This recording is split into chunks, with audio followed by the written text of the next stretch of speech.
I say to them, well, what is the voice of self-criticism saying? Because we have self-criticism on speed dial. And the voice of and if we spoke to other people the way we speak to ourselves, we'd probably be arrested. So we just say really awful things to ourselves, like, of course you stuffed it up, you're a loser, or get over it, or whatever. And then we think about, well, if we could cultivate a voice that was compassionate towards us, that was kind, that had, our very best needs at heart and that wanted the very best for us, but didn't always let us off the hook. This is REIGNITED, where together we will meet interesting people who have a curious message for the world. They'll tell us about their experiences so that we can all reignite our lives. Hello, we're at the pod booth and we are going to speak to a wonderful lady who has started a revolution which is all about being compassionate. So I want to welcome Mary Freer, who is a colourful, lovely, engaged woman, and I look forward to talking to you, Mary. Oh, that's so nice, Bill. Hi. I'm really, really happy to be here. So we get our guests to choose some symbols to introduce themselves. So what have you chosen today?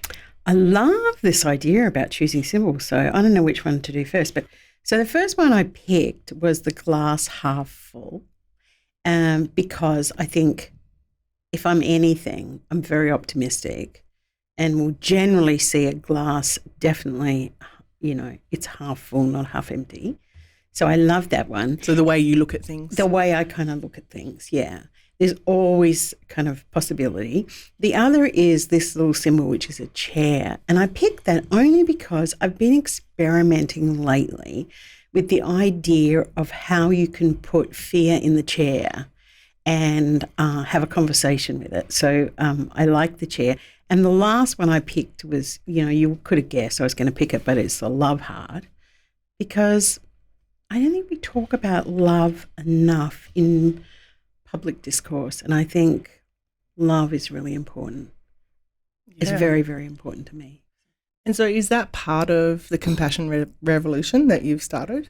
Yeah, I think all of these are, but yeah, I think the idea that we can notice the distress that other people are feeling and that we're experiencing, and we can respond to that, and that we can cultivate love within organisations and communities, and that it's okay.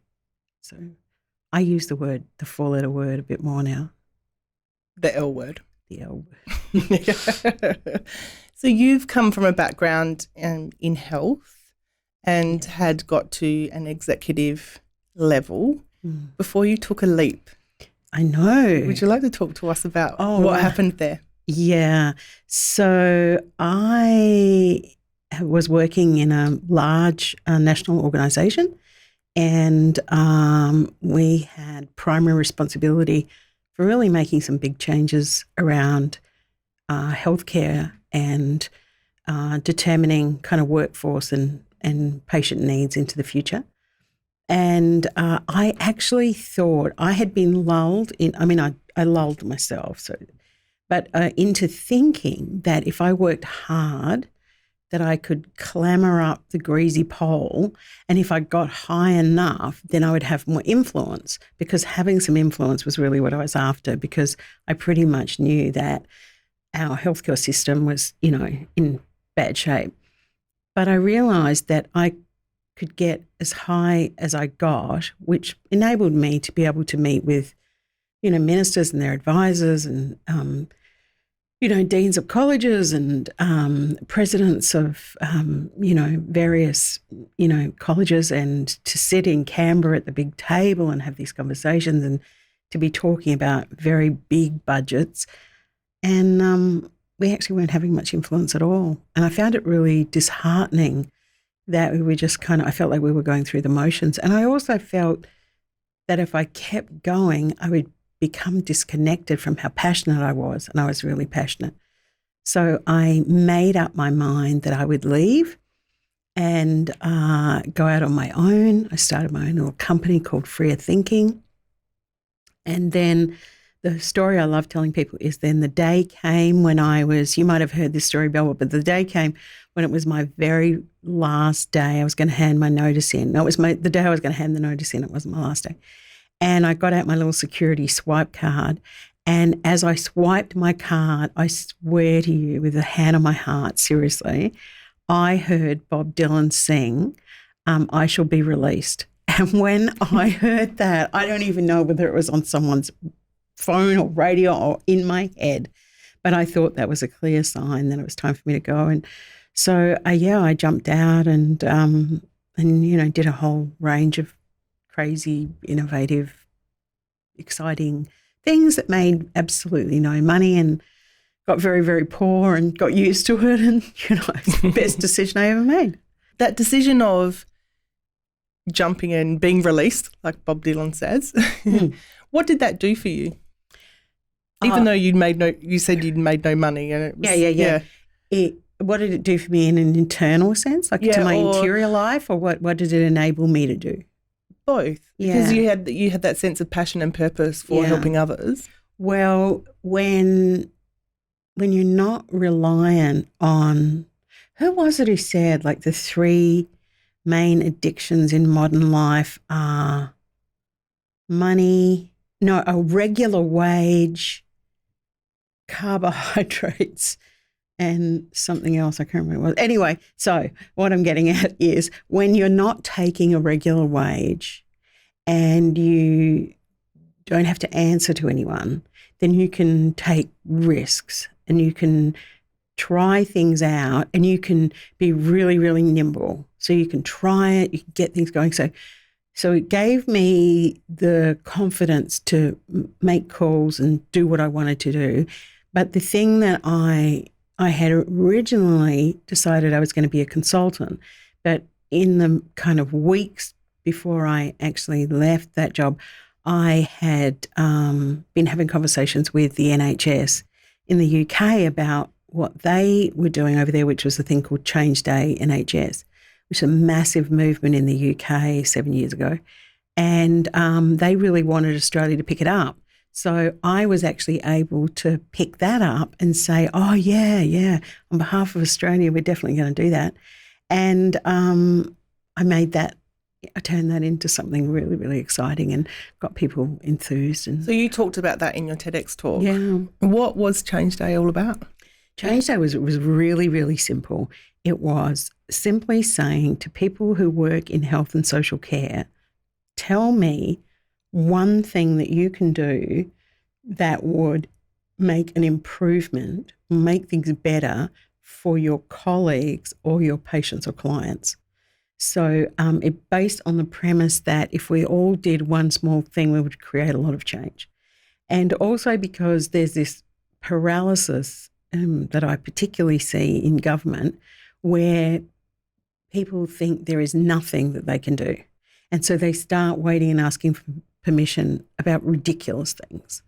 And so it was like that was the kind of the theory behind it. But lots of people got involved. They got involved really quickly. I mean, I'm talking, I think in the end, I ran it for 3 years. I think there's about 145,000 people had made pledges. So it was, pretty popular. And what were some of those standout pledges? Because that's amazing that it's a simple activity for people, a promise, a pledge. This is what I can do to make other people's lives feel better. So what are some of the standout ones for you? Well, the ones that really stood out, which is how I came to be doing what I'm doing now, but the things that really stood out were either they were amazing because they were so innovative and it was like, wow, I love what you're doing there, how can I help?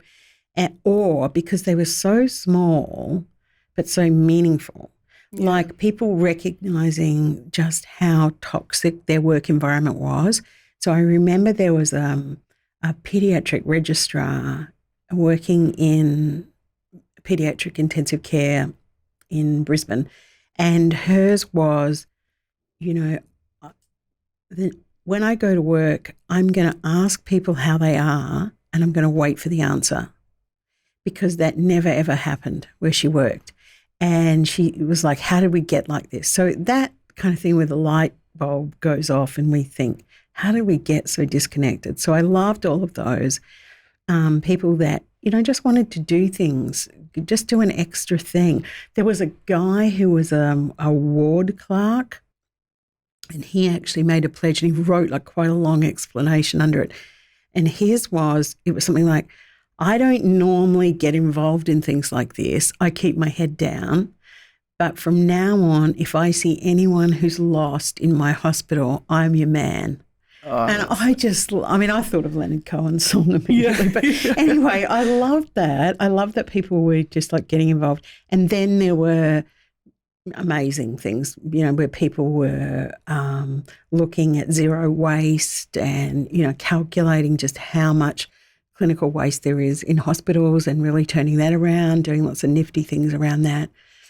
People looking at noise control in operating theatres and coming up with really great ideas that ended up, really being quite influential. So it was both big and just humanity. And people said, I'm going to be a human.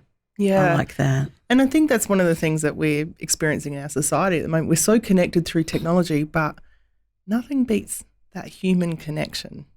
Totally. Like that ward clerk, if someone's lost in a hospital, I've worked in a hospital, I've been in many hospitals, and they're rabbit warrens. You need to get to an appointment. It's stressful. It's an environment. But to have someone who just says, are you okay? Do you need help? What an incredible thing in that moment. I know, they're places that you get lost in all the time. So, and that they would take responsibility. Like, it might not be in my job description, but if I see people that need help, I want to give it to them. Yeah. And I think that's really, Yeah, we'll come back to the toxic workplaces and things like that afterwards. So you've started the Compassion Revolution. Is that about being compassionate for others, or what is it actually about? Compassion Revolution is exactly what it says. It's like right now we need a revolution. You just talked about at this time in the world and how connected we are around technology. We need more and more, we need to be connected to one another. So my definition of compassion is that it's the ability for us to be aware and to notice the distress and suffering that we experience and that other people experience, and to want to alleviate or prevent it. And most people think that compassion is only about noticing other people's distress. But compassion is actually about noticing our own distress and noticing the distress of others and wanting to alleviate it. And so Compassion Revolution is it's a 2-day conference. It's a community of people. So I'm like growing this wonderful community of people across the world who are really trying to help us understand more about what compassion means and how transformative it is. And I love to say how muscular it is.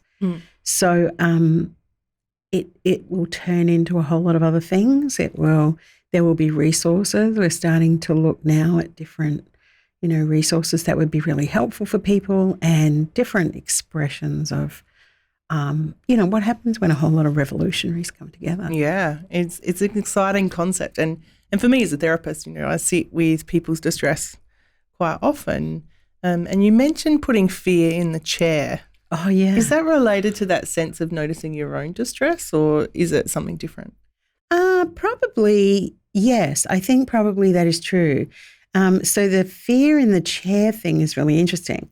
So I got this idea from Elizabeth Gilbert, the author of Eat, Pray, Love and City of Girls and Big Magic, and probably a whole lot of others.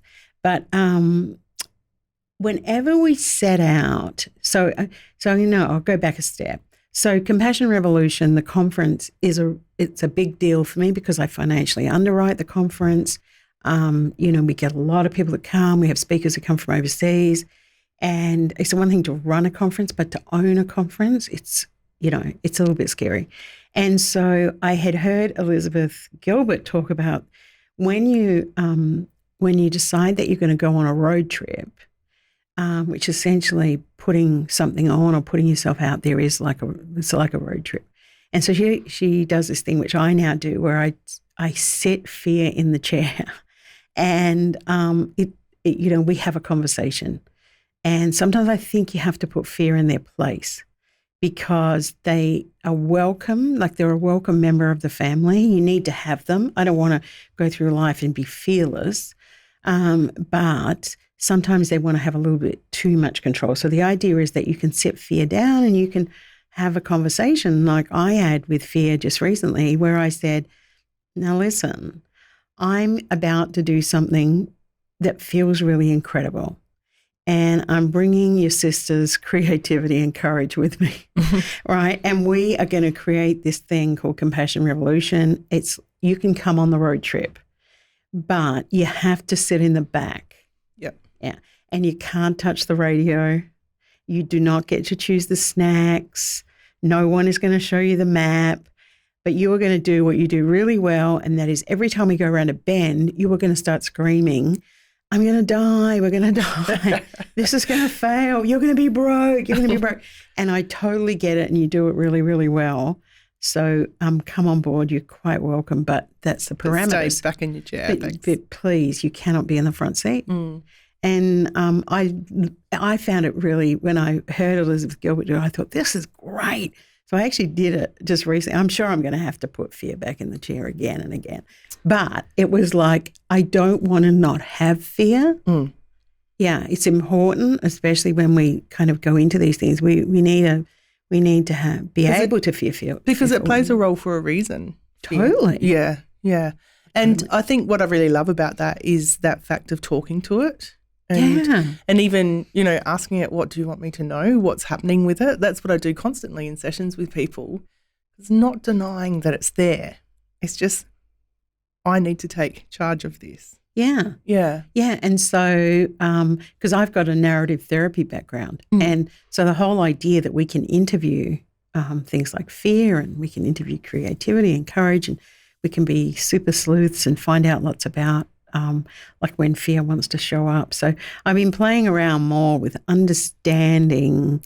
I love that thing that you just said, like, what is it that I need to know about you, or what are you trying to tell me? Because I think these things show up because, they really do want us to understand ourselves. And deeper. Maybe in the past it actually needed to be there to protect us and serve us. But it's not needed anymore in the same role. Mm. But it's like, still come on the ride. You're part of the family. Yeah, exactly.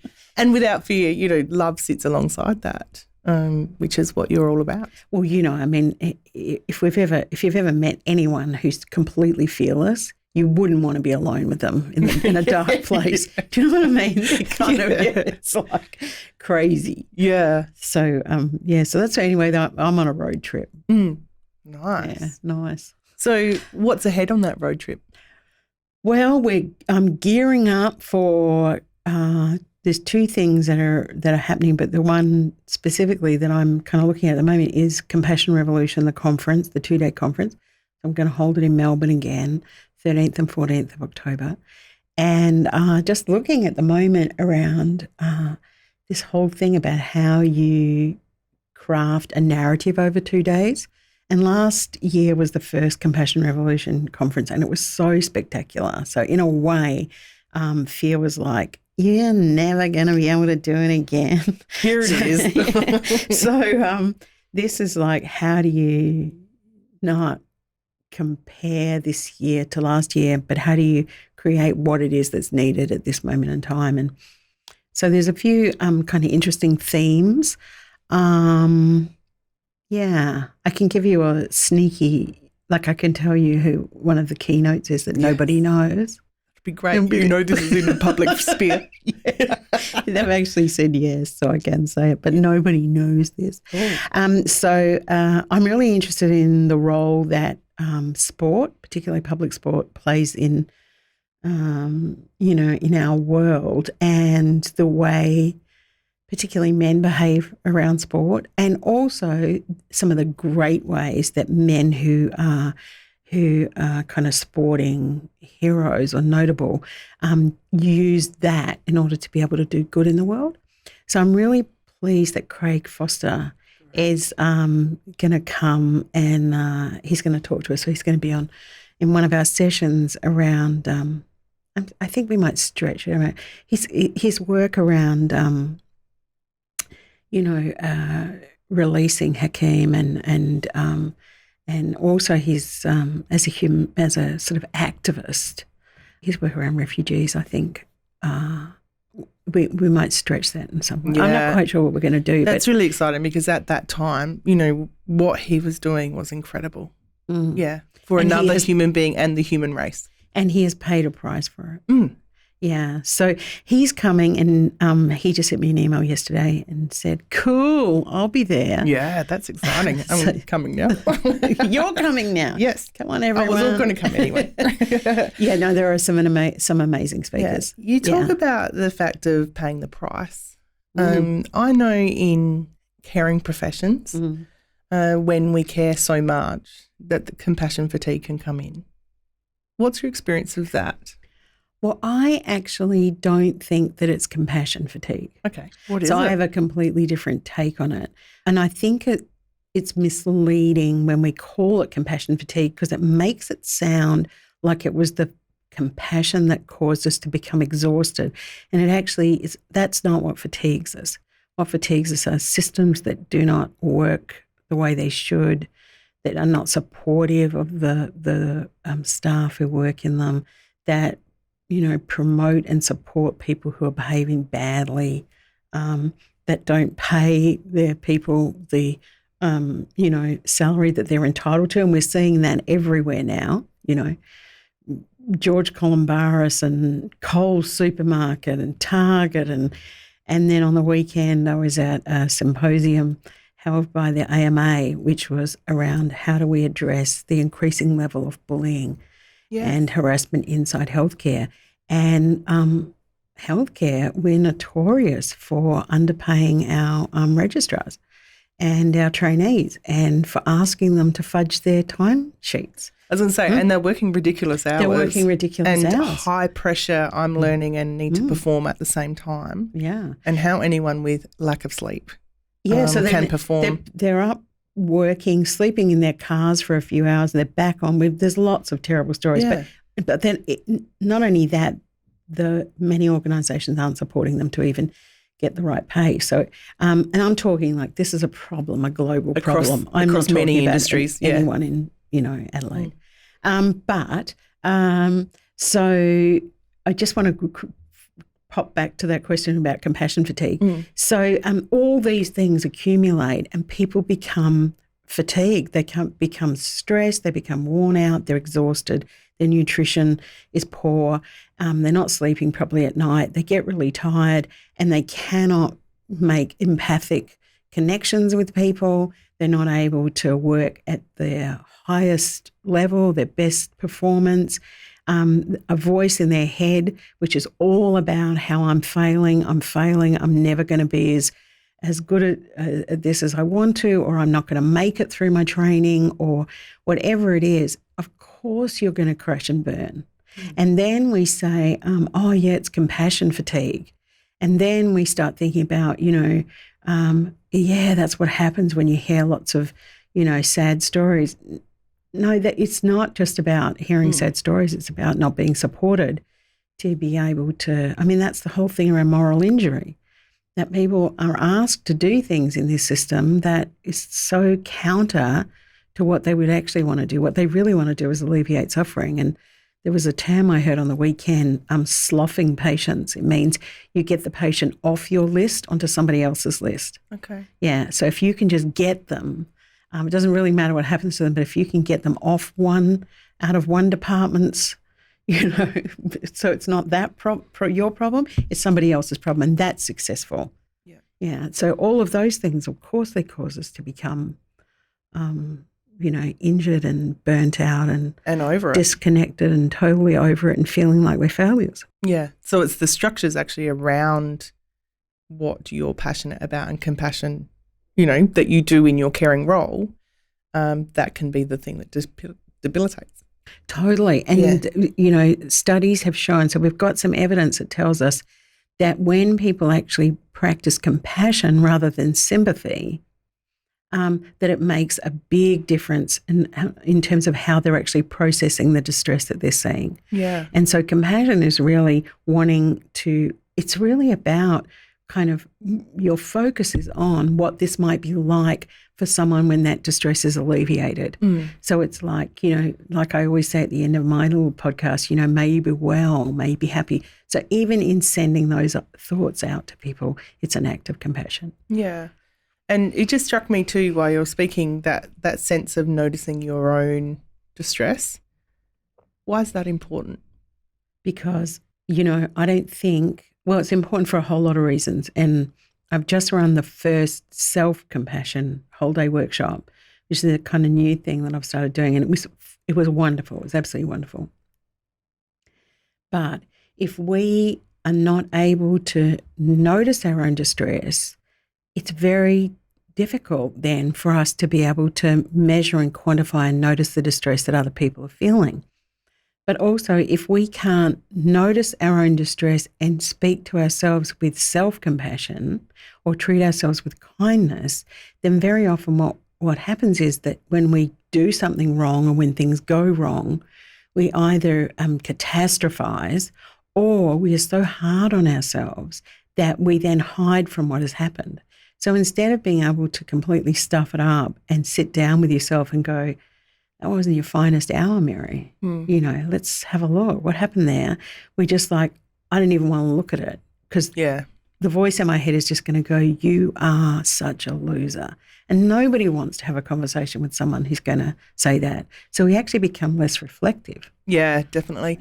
And I know in the reflective space that I hold for others, the benefit of actually looking at it and go, what happened there? Why did I project all of that stuff and basically vomit it all out? Or why am I withdrawing? Yes. What am I not wanting to look at? Yes. Because by looking at it and being able to process it, you're then able to work through it rather than staying stuck in it. Absolutely. Yeah. And you can work through it with a whole lot of warmth and spaciousness and kindness. So it doesn't, it doesn't have to be a kind of prescription for who you are. Yeah, definitely. Because we're all, being human is complex. Yeah, and we're not perfect. No, and that thing where people go, everything, it all went wrong or it failed. Well, of course it failed. We're humans. That's that. Yeah, get used to it. Yeah, these things are not always going to work out. And that's part of cultivating a more compassionate understanding of your own distress. So how do we become more compassionate? Well, because I've just done this little workshop. One of the things that we did at the workshop, we looked at the voice that is in our head. And most people do have a voice that kind of runs in their head. And I get people to think about, a problem or an issue that they're experiencing at the moment that is causing them some distress, that is not debilitating. So it's not going to overwhelm them to think about it, but just to think about that. And then to think about what does the voice of anxiety say to you about that? And people are really, it's like so, they're all agreeing with each other, It's going to be worse. It's never going to work out. This is all going to fail. And then I say to them, well, what is the voice of self-criticism saying? Because we have self-criticism on speed dial. And the voice of self... And if we spoke to other people the way we speak to ourselves... we'd probably be arrested. So we just say really awful things to ourselves, like, of course you stuffed it up, you're a loser, or get over it, or whatever. And then we think about, well, if we could cultivate a voice that was compassionate towards us, that was kind, that had, our very best needs at heart and that wanted the very best for us, but didn't always let us off the hook, right? Just like we are friends to our friends, right? Yeah. And so we did a little exercise, which is something I've started doing this year, where we wrote a letter to our compassionate self, and our compassionate self wrote back to us. And so we just, start the letter by saying, I need you. And sometimes I'll start my letter by just saying, everything has gone pear-shaped, or I'm in a really tricky situation. I need you now. And if we allow that voice of self-compassion if we sit and just kind of really cultivate that and amplify it, it's a very reasonable, loving voice. And it says, I'm here and you're going to come through the other side because you've been through tough stuff before and you always come through it. And some people even like to give it a name. And there was a woman who was saying her self-compassionate voice always refers to her as honey. Yeah. He says, oh, honey, don't worry. And so, I think that's a voice worth really cultivating. And the fear that people have is, oh, my God, because I did this with a group of entrepreneurs last week, social entrepreneurs in Melbourne. And they're like, oh, but then I won't achieve anything. Yeah. And it's like, no, it's not your kindness towards yourself that gets in the way of you getting the next scholarship, fellowship, grant, whatever. That's not what's going to keep you going. It might be motivating you for a short time because it's elevating your kind of drive response. But if you want to run the marathon, it's not going to be helpful. Yeah. It's just going to wear you out. So you can be a high achiever, and guess what? You can even be kind to yourself and be a high achiever. Wow. That would be amazing, wouldn't it? Well, I mean, I feel like you and I, we're achieving plenty, and I'm really practicing kind of. Yeah, see, even my voice just kicked in there and I was just like, what, Mary? No, I'm giving this a red hot try at the moment. Yeah. And it's so refreshing to hear that as well, though, that sense of to normalise that everyone has a voice, but it's also which one is the loudest? Which one do you need to bring through? And how do you move forward with that? How do you invite a voice that is more compassionate to actually, how do you give it the microphone? How do you say to anxiety and self-criticism, I don't want to hear from you at the moment. Right? Give me the microphone. You've had enough airtime. Now, we want to hear from a much more rational, sensible voice. It's the voice of self-compassion. Yeah. And everyone worries that it's going to say to them, when they wake up and go, I don't want to go to the gym, that the voice of self-compassion is going to go, oh, sweetie, just you get back in bed. But it's not some kind of southern fair and friendly mama. What is the voice going to say? It's going to say, this is something you really want to do. And, you've set yourself a goal and I reckon you could really do it. So why don't we just get out of the car and get out of the bed and get in the car and get to the gym? Yeah. It's not going to just tell us, go back to bed, don't worry about it, don't worry. It's, the fear is unfounded. Yeah.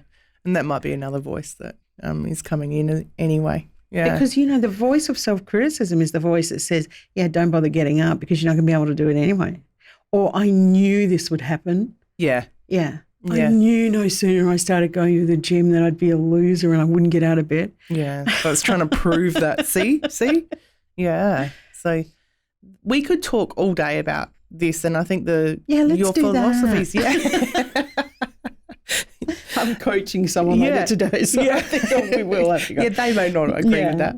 But when we think about all of these and we get back to the perspective, the fear in the chair and the way you see things and love, what's your message for the world? Like if you could sort of sum up and go, what am I about? What do I want for the world? What would that be? Wow. Well, right now, in the world that we're living in now, I think we have such capacity to be able to connect with each other and care for each other and to love each other and to want what is good for each other.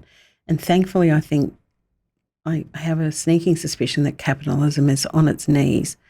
And that's going to be kind of helpful. And so many of our institutions are just breaking down now. So that could be really helpful in this as well. But I would say to people, just that thing about remembering that everybody's life is just as rich and complex as our own.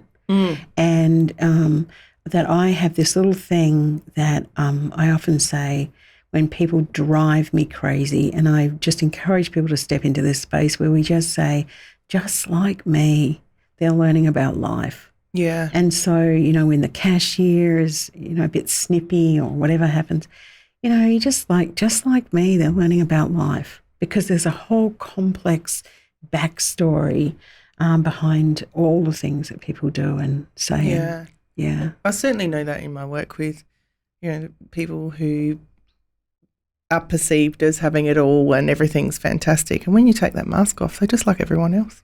Oh, yeah, I see it with CEOs all the time. Yeah. Yeah, you get them alone and the tears are at the start. Yeah. Yeah. And that's just the boys. Yeah.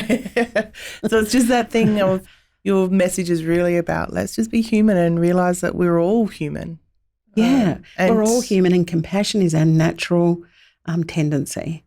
And lean into that. Yeah. Just really lean into that and be a resistance worker.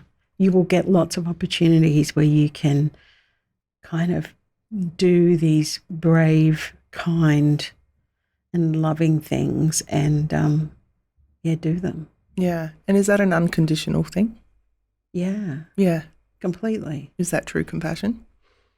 I mean, there's all different sorts of compassion, but I recently, I prescribe things for people. I'm like, not drugs, but I prescribed for a client who runs a psychiatric emergency department recently, and it was totally not, I think, what this person was thinking might be good. But it was like, what about this idea that your team just do these random acts of kindness for these people that are driving them insane? Yeah. What about, how wouldn't that be a great adventure? Yeah. Like you could just like leave muffins on their desk and things. And it's like, no, I don't think it's going to completely change the personality of people that are just really hard to work with. But I think it could make working there a whole lot more fun. Yeah. We could come back, to the table and go, guess who I left a muffin for? Yeah.